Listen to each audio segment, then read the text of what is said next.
नमस्कार, मैं doctor M P Prajapati.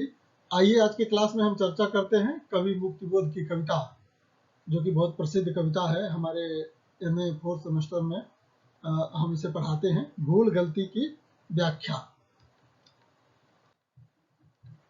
सबसे पहले हम भूमिका देखते हैं। गजानन माधव मुक्तिबोध की इस कविता का अर्थ समझने के लिए कुछ बातों का ध्यान रखना जरूरी है।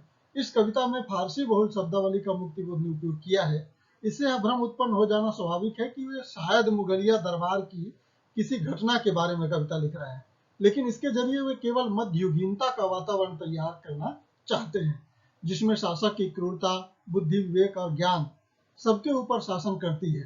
सुल्तान के दरबार का समूचा वर्णन वस्तुतः अप्रस्तुत है, प्रतीकवत आया है, और असली कथा गलती और ईमान के बीच विरोध के इर्द गिर्द चक्कर काटती है। पुनः प्रस्तुत की भाषा भी ऐसी है कि उससे कविता की मनोवैज्ञानिक व्याख्या की इच्छा पैदा हो सकती है। हमारे जीवन की जो भूलें हैं वे ही स्वार्थ के हथियारों से सुसज्जित होकर समूचे व्यक्तित्व पर काबिज हो जाती हैं, तथा सच्चाई और ईमान को खत्म करना इसके लिए जरूरी हो जाता है। मनोविज्ञान एक तरह से कालातीत विज्ञान होने का दावा करता है, और इसके आधार पर की गई व्याख्या से कविता की समयबद्धता खत्म हो जाने का खतरा पैदा हो जाता है। इस कविता को पूरी तरह से समझने के लिए मुक्तिबोध और उनके समय को थोड़ा और गहराई से जानना होगा। मुक्तिबोध कम्युनिस्ट आंदोलन से सक्रिय रूप से जुड़े हुए थे। 1946 में कम्युनिस्ट पार्टी के नेतृत्व में आंध्र प्रदेश के तेलंगाना इलाके में हैदराबाद के निजाम के विरुद्ध किसानों का सशस्त्र संघर्ष चला, जिसमें 200 गांवों को मुक्त करा लिया गया था, और इन मुक्त गांवों में किसानों की अपनी सरकार स्थापित हो गई थी। किंतु 1947 में भारत के स्वतंत्र होने पर जो कांग्रेसी सरकार आई, उसने किसानों के इस आंदोलन को बर्बरतापूर्वक कुचलने का निश्चय किया। जनरल करियप्पा की फौजें गांव दर गांव किसानों को रक्त में डुबोती रहीं, और साथ ही साथ इसका प्रचार भी चलता रहा कि देश में जनतंत्र का शासन स्थापित हो रहा है। तमाम मध्यवर्गीय बुद्धिजीवी इस भ्रम के शिकार हो रहे, और अंततः 1952 में इस आंदोलन को कुचल दिया गया। शासन की क्रूरता और बुद्धिजीवियों का स्वार्थमूलक व्यामोह ही इस कविता की तमाम भ्रामक शब्दावली के भीतर का सत्य है। क्योंकि कविता उपरोक्त तीनों ही स्तरों पर एक साथ संचरित होती है, इसलिए विशेषकर जटिल होती जाती है। हम कविता की पंक्तियों को देखें, फिर आगे चल करके उनकी व्याख्या करेंगे। भूल गलती आज बैठी है जिरह बख्तर पहनकर तख्त पर दिल के, चमकते हैं खड़े हथियार उसके दूर तक, आंखें चिलकती हैं नुकीले तेज पत्थर सी, खड़ी हैं सिर झुकाए सब कतारें बेजुबा बेवश सलाम में, अनगिनत खंभों व मेहराबों थमे दरबारे आम में। सामने बेचैन घावों की अजब तिरछी लकीरों से कटा चेहरा, कि जिस पर कांप दिल की भाप उठती है, पहने हथकड़ी व एक ऊंचा कद, समूचे जिस्म पर लत्तर, झलकते लाल लंबे दाग बहते खून के, वह कैद कर लाया गया ईमान, सुल्तानी निगाहों में निगाहें डालता, बेखौफ नीली बिजलियों को फेंकता खामोश। कवि कहता है कि हमारे व्यक्तिगत अथवा सामाजिक जीवन की जो भूलें और गलतियां हैं, वही आज लोहे के कवच से अपने आप को सुरक्षित बनाकर दिल के तख्त पर बैठ गई हैं और शासन चला रही हैं। आज का जो शासन है, उसमें शासक न सिर्फ खुद लौह कवच धारण किए हुए है, बल्कि लोगों पर आतंक जमाने के लिए उसने भांति भांति के हथियार भी एकत्र कर लिए हैं। उसके हथियारों की चमक दूर दूर तक दिखाई देती है, और उसकी आंखों से भी ऐसी रोशनी निकल रही है जैसे किसी नोकदार तेज पत्थर की नोक पर चिलक रही हो। उसके आतंक के समक्ष सब ने समर्पण कर दिया है। सामने लोग कतारबद्ध सलाम की मुद्रा में झुके हुए हैं, और उनका गूंगापन उनकी बेबसी है। यह समूचा दृश्य एक ऐसे दरबार में घटित हो रहा है जो अत्यंत भव्य है। उसमें अनगिनत खंभे हैं, और उन खंभों के बीच अनगिनत मेहराबें पड़ी हुई हैं। दरबारे आम वह जगह थी जहां बादशाह जनता के समक्ष अपने निर्णय सुनाता था। शासक को जिस अपराधी के बारे में फैसला सुनाना है, वह स्वयं ईमान है। तात्पर्य यह कि गलती के शासन के लिए ईमान को कैद करना जरूरी हो जाता है। कैद करके हथकड़ी पहनाकर ईमान को शासक के सामने खड़ा किया गया है।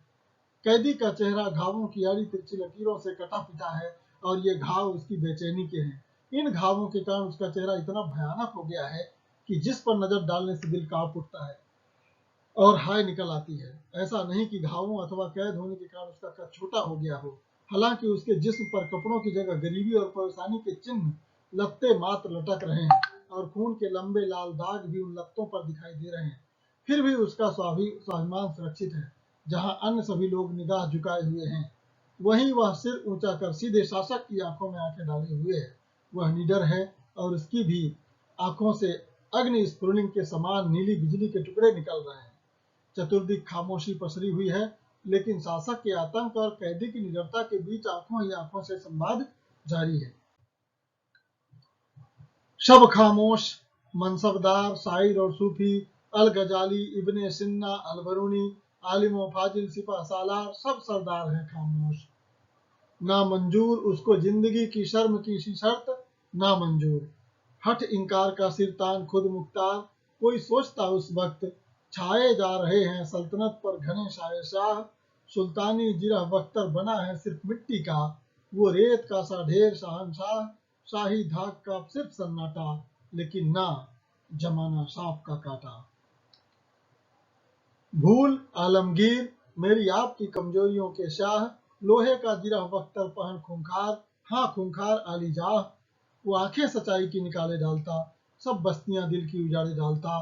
करता हमें वह घेर, बेबुनियाद बेसिर पैर, हम सब कैद हैं उसके चमकते तामझाम में, शाही मुकाम में। कवि कहता है कि गलती ने ईमान को कैद कर लिया है। इस अन्याय को देखकर भी सभी दरबारी जुबान बंद किए हुए हैं।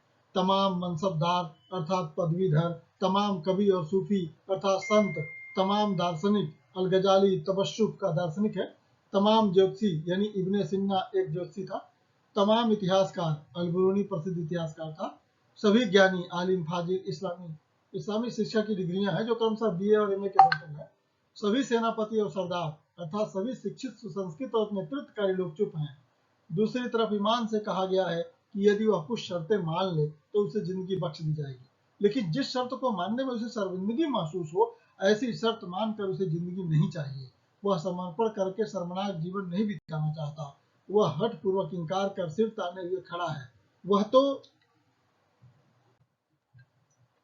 अपनी ही शर्तों पर जीवन बिताएगा। अपना निर्णायक वह स्वयं है। इस समूचे दृश्य को देखकर कोई सोच ही सकता है कि इस बादशाहत के दिन अब गिने चुने हैं। इस पर मौत के काले बादल छाए चले जा रहे हैं। जो रक्षा कवच लोहे का बना हुआ दिख रहा है, वह दरअसल मिट्टी का है, और जो बादशाहत है उसमें भी पुरानी अकड़ नहीं है। अब तो वह रेत की तरह भुरभुरा हो गया है, तथा पहले की जो बादशाही धाक धाक थी उसमें अब कोई दम नहीं रहा। अब वह सन्नाटे की तरह खोखली हो गई है। लेकिन इस सोच के खिलाफ सावधान करते हुए कवि कहता है कि सांप कितना भी मरियल दिखे, उसके कांटे से जहर चढ़ेगा ही चढ़ेगा। और चूंकि लोग यह बात जानते हैं, इसलिए उससे आतंकित भी हैं। यहाँ कवि संकेत से सामंती व्यवस्था के बारे में बता रहा है। सन 1952 में जमींदारी उन्मूलन अधिनियम के बाद ऐसा लगने लगा था कि पुरानी जमींदारों का फंड कुचल दिया गया है, उनके विषदंत उखाड़ लिए गए हैं। लेकिन इसी असावधानी का विरोध करते हुए कवि कहता है कि नहीं, अब भी उसमें पर्याप्त मारक क्षमता बची हुई है। यह भूल रूपी बादशाह अब भी ताकतवर है। जो इसका कारण यह है कि ये हमारी आपकी कमजोरियों से अपनी ताकत प्राप्त करते हैं। गलती का शासन इसलिए स्थायित्व प्राप्त कर लेता है कि हम सब अपनी कमजोरियों के चलते उसका विरोध नहीं करते। शासक का जो काले लोहे का रक्षा कवच है, वह हमारी अपनी आपकी कमजोरियों से ही निर्मित है। उसे पहनकर वह और खूंखार हो गया है। उस शासक की जिसे आली जाह कहा जाता है, असलियत यही है कि वह क्रूरता से भरा हुआ है। ईमान को तो उसने कैद किया हुआ ही है, सच की भी आंख निकाले डालता है। सच्चाई और ईमानदारी का दमन करके ही गलती अपना शासन चला सकती है। जितना भी कोमल भावनाएं हैं, दिल की बस्तियां, उन सबको वह खत्म कर देता है। सभी क्रूरता को वैधता प्राप्त होती है। इस तरह चारों तरफ से वह हमें, हमारी चेतना को घेर लेता है।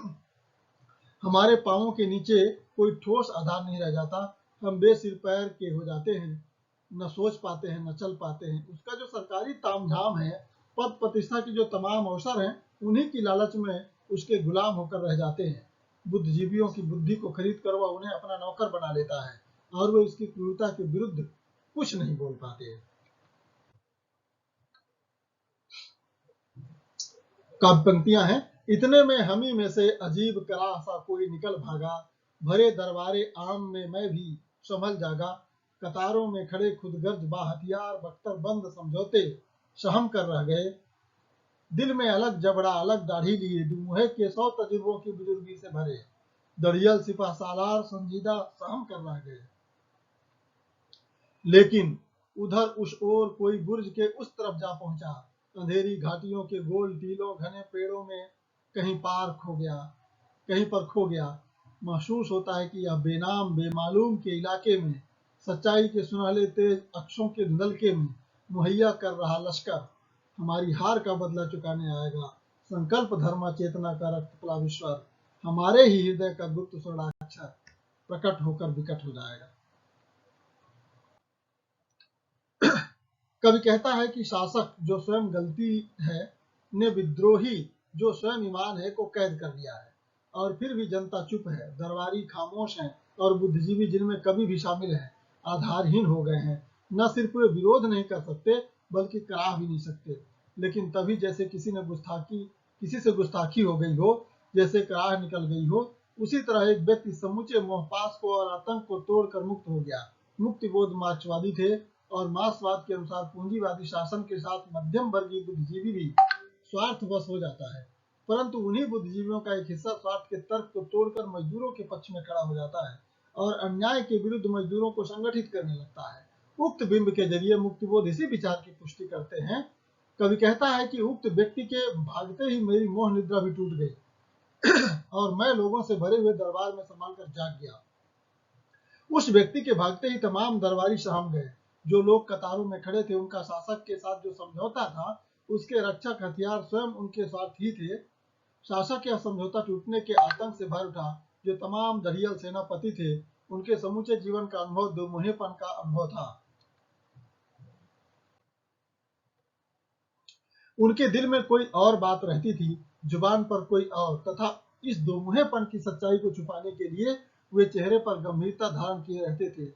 उस व्यक्ति के भागने से वे भी सहम गए, लेकिन जिस व्यक्ति ने इस मोह और आतंक के विरुद्ध विद्रोह किया था, वह समूची किलेबंदी को तोड़कर बाहर जा निकला और छापा मार युद्ध चलाने के लिए अंधेरी घाटियों, गोल टीलों और घने पेड़ों के इलाकों में जाकर छिप गया। लेकिन वह सक्रिय है।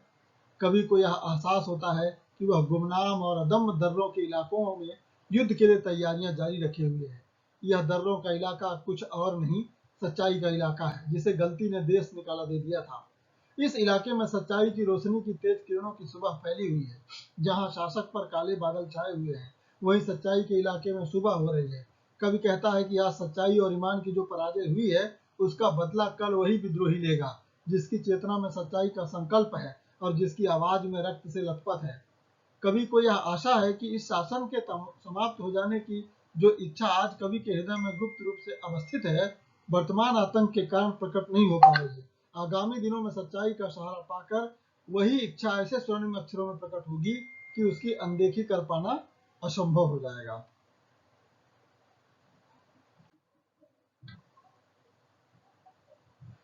आइए इस व्याख्या का कुछ विशेषता देख लें। उक्त कविता मुक्तिबोध के काव्य संग्रह चांद का मुंह टेढ़ा है से लिया गया है। संग्रह की भूमिका में शमशेर बहादुर सिंह ने संकेत किया है कि मुक्तिबोध की कविता की सर्वरूप विशिष्टता नए और प्राणवान बिंबों का निर्माण है। इस कविता में दरबार का अत्यंत जीवंत बिंब कवि ने निर्मित किया है। मुक्तिबोध की लंबी कविताओं में दृश्यों के बाद दृश्य उभरते रहते हैं, लेकिन इस कविता में एक ही दृश्य के इर्द गिर्द समूची कविता गढ़ी गई है। इसीलिए यह कविता मुक्तिबोध की उन कुछ एक कविताओं में से है जो सुगठित है। नई कविता के कवि की काव्य भाषा भी खास तरह की होती है। उसमें शब्द, बिंब और अर्थ एक दूसरे में गुथे होते हैं। इस कविता में भी फारसी शब्दावली के जरिए मध्ययुगीन वातावरण का निर्माण किया गया है। कविता में बादशाह और कैदी की कथा भी उतनी ही प्रधानता से चलती रहती है जितनी प्रधानता से भूल और ईमान की कथा।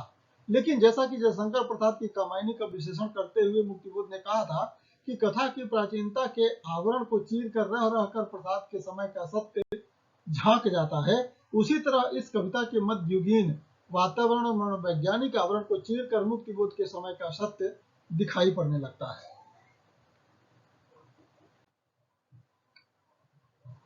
नई कविता के कवियों ने विरासत में निराला की भाषा को पाया था। मुक्तिबोध की विशेषता है सर्वत्र उनकी कविताओं में रिदम यानी लय का पाया जाना। यह लय पानी की लहरों की निरंतर उठान गिरान की तरह एक विशेष आरोह अवरोह के क्रम में चलती है। जैसा कि निराला ने कहा, ऐसी कविताओं का सौंदर्य आर्ट ऑफ रीडिंग के जरिए खुलता है। फारसी शब्दावली का इतना प्रचुर उपयोग मुक्तिबोध ने इस कविता को छोड़कर और कहीं नहीं किया है, लेकिन इसके बावजूद वे इस प्रयोग में सफल हुए हैं। समूची कविता की अंतिम 4 पंक्तियों में एक भी फारसी शब्द नहीं आया है और वही मुक्तिबोध की स्वाभाविक भाषा है। इन पंक्तियों का मुक्तिबोध की अनेक काव्य पंक्तियों की तरह नारे के बतौर इस्तेमाल किया जा सकता है। धूमिल ने कहा था कि कोई भी कविता सबसे पहले एक सार्थक वक्तव्य होती है। इन पंक्तियों में उसी तरह के वक्तव्य के जरिए कवि का आशावाद प्रकट हुआ है। धन्यवाद। उम्मीद है कि आप इस व्याख्यान के माध्यम से कवि मुक्तिबोध की जो भूल गलती कविता है उसको विस्तार से समझ सके होंगे। बहुत बहुत धन्यवाद।